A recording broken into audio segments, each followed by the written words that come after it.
Now, shall we talk about the man in form right now? The man of the hour right now? Jesse Lingard. Hey guys, Fletch here. Welcome back to the channel. Welcome back to another Fletch Talks video. You should know the drill by now. This is the video where I take a trending topic or a topic of interest within the world of football, bring it here, put it under the microscope, throw the spotlight onto it, we talk about it, we discuss it, may even debate a little about it as well. And today's video, this video is no exception, as today we are looking into the man known as J-Ling's Messi Lingard, or commonly known as Jesse Lingard, the world's youngest 28-year-old. Before we go any further though, I would like to remind you all to please both like the video and also subscribe if you're new. Both things are always and forever be greatly appreciated. But for now, let's get back to talking about West Ham's man of the hour, Jesse Lingard. Talk about a guy who's resurrected his career. Jesse Lingard has seemingly done exactly that. Lingard has gone from not being included in the Manchester United squad for a large part of the first half of the season to being loaned out to West Ham, and all of a sudden, he's like a man possessed. He's in red hot form right now. He scored 8 goals and assisted 4 times in the 9 league games he's played for David Moyes' West Ham side, who, by the way, this West Ham side right now are right in the thick of a top 4 race, a race to finish within the top 4 and a place in next season's Champions League. West Ham are right in the thick of it. Extraordinary to think about that, and I can guarantee you right now that nobody saw this happening for the Hammers this season. And if you say you are, I know you're a filthy liar. I know you put them to finish in the relegation zone, or at least battling for survival. But right now, like I say, West Ham are fighting for a place in the top 4. Whether they get it or not is another matter.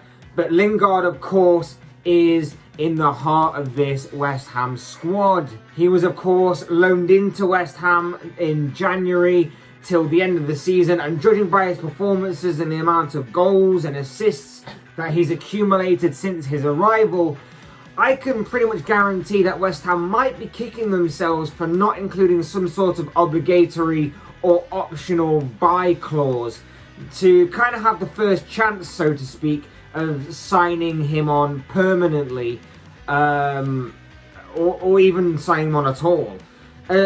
Seeing as though that this seems to be sort of like a reborn Jesse Lingard we are seeing right now, a Jesse Lingard who's resurrected his career and found some very consistent and some seemingly red-hot form.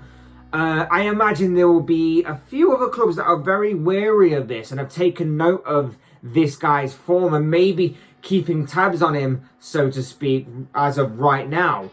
Even his parent club, Manchester United, of course, may be considering keeping him on at the club after all. Now, let's be honest and let's be real about this. I think we've all in the past been guilty of taking the mick out of Lingard in the past. I know I have, and part of the reason for that is because obviously he's a rival player playing for Manchester United, a rival to, of course, my beloved Liverpool.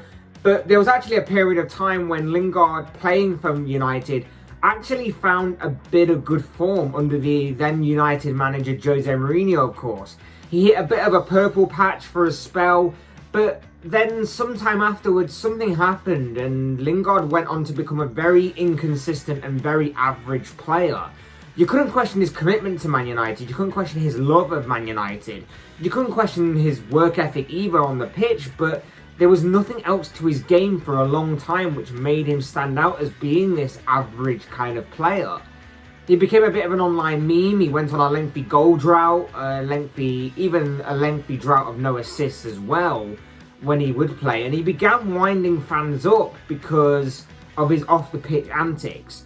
Nothing necessarily terrible or bad, but when you're not playing great overall and you're in a squad like what United were at a time where they weren't exactly exciting to watch and they weren't exactly the same level of dominance that we come to expect and know of Manchester United from years gone by. They were losing their grip on that. They were fading as the dominant force in English football. Going on to promote your own clothing brands and making daft videos of yourself didn't exactly go down well with the fans at the time for Lingard.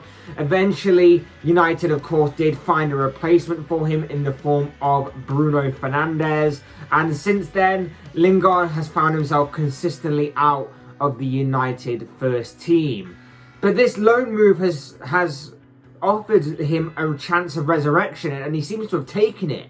It's offered him a change of scenery, a chance at a fresh start, with a new squad, new challenges, and the opportunity to stake a last-minute claim into the England squad for the upcoming European Championships.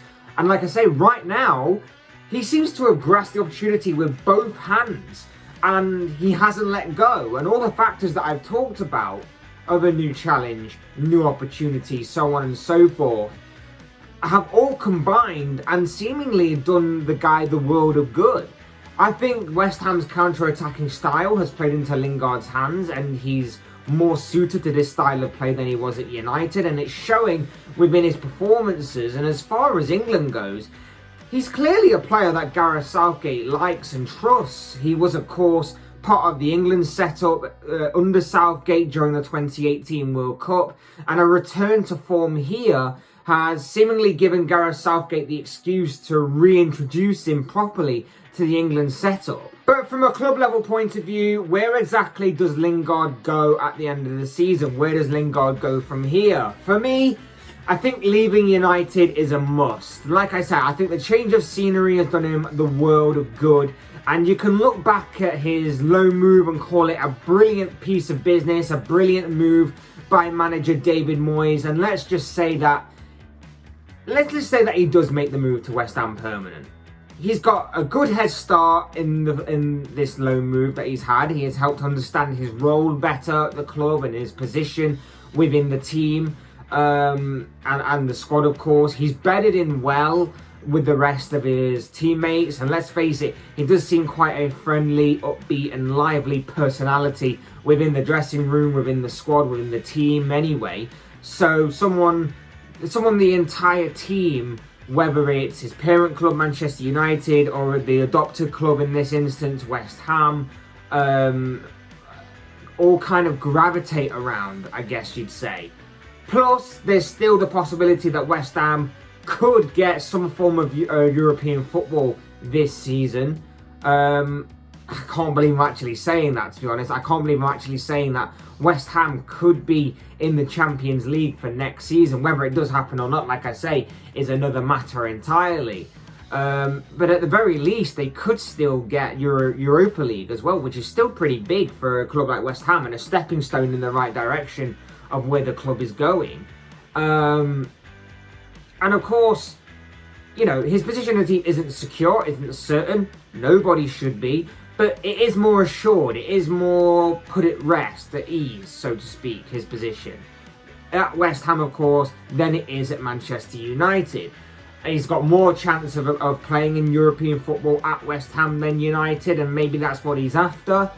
And that could possibly sway him to leave after all. That could be a key factor in his decision to possibly leave United and seek a permanent move to David Moyes' West Ham. But either way, if he keeps up this level of performance going, I can't imagine it will only be West Ham keen on acquiring his services, and it may be possible United may face a tough task in keeping hold of him come the end of the season.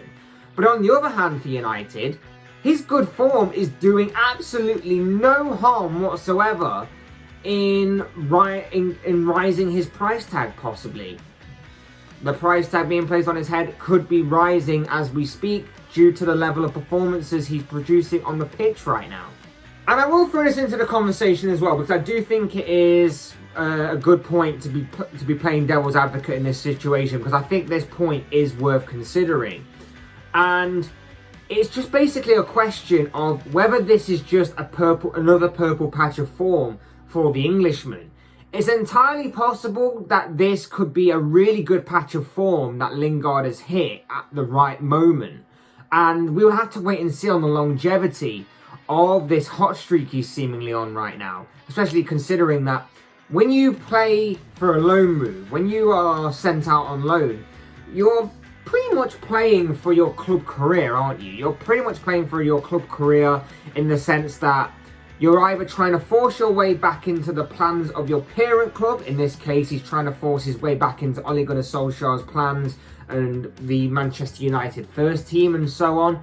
Or you are actually playing to seek a move away from that club and join West Ham in this instance, his adopted club. Or maybe even look to try and drum up some interest from elsewhere.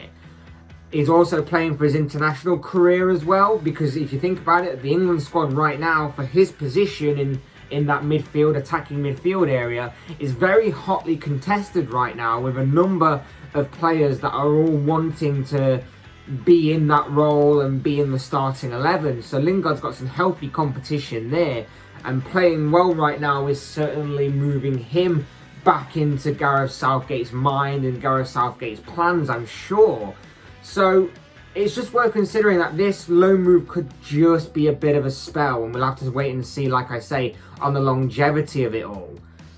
There's also the possibility that this may be just a one-off season for West Ham. Now, if you move this back to the perspective of the club and West Ham, they've arguably been this season's overachievers, getting to where they are. And like I say, European football does seem a real possibility for them this season.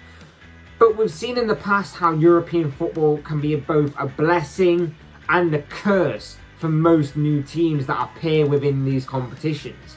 Like I say, no one was expecting West Ham to make it this far in the top 4 race. Many people actually put them to possibly be in the relegation fight with their early season predictions. But whether it's Europa League next season or Champions League, it's a very real possibility for this Hammers side to be getting European football. And the extra games aren't something that they may be used to. And I think we've seen in the past with West Ham that they did get into Europe at one point, and they kind of fell away in the league. They kind of had some early games that started their season early, and it didn't help them in the long run. Could the same thing happen again? Could this just be a bit of a flash in the pan? A blessing and a curse that European football seems to possess for some teams? We'll only have to wait and see on that one. You know, hitting the same heights as this season is going to be difficult enough without the inclusion of extra games in a European competition. And it could obviously, like I say, take its toll. It could be possible West Ham won't be as good or as dangerous next season as they were during this campaign, and teams may figure them out. You only have to look at a team like Sheffield United, for example. A bit of a fresh air last season with a different style of play, but this season they got found out and are, at the time of recording, obviously, very close to being relegated for this season in comparison to last. In saying that, like I say, the team's form could deteriorate and could go on a downward spiral, and some of the players' forms could too, and Lingard could be just one of them players dependent on this factor again. I'm not saying it will happen, I'm not like wishing it would happen or whatever, I'm just throwing it into the conversation as a bit of a conversation piece and a bit of an element to this hot debate. But of course, these are the thoughts, comments and opinions of this guy. I want to know what you guys think down in the comment section below. What do you make of Jesse Lingard this season? What do you make of West Ham this season? Where do you think Jesse Lingard will go at the end of the season? What do you make of West Ham's chances of possibly getting into European football for the next campaign? I'd love to know your thoughts, comments, opinions, predictions, whatever you want to call them, down in the comment section below. I'm sure they'll all make for interesting reading. Otherwise, hit the like button on the way if you enjoyed the video, subscribe if you're new or want to see more content like this. Both things will always and forever be greatly appreciated. And as always, thank you all so much for watching and listening. I've been Fletch, this has been another Fletch Talks video, and I will see and speak with you all again soon in another video.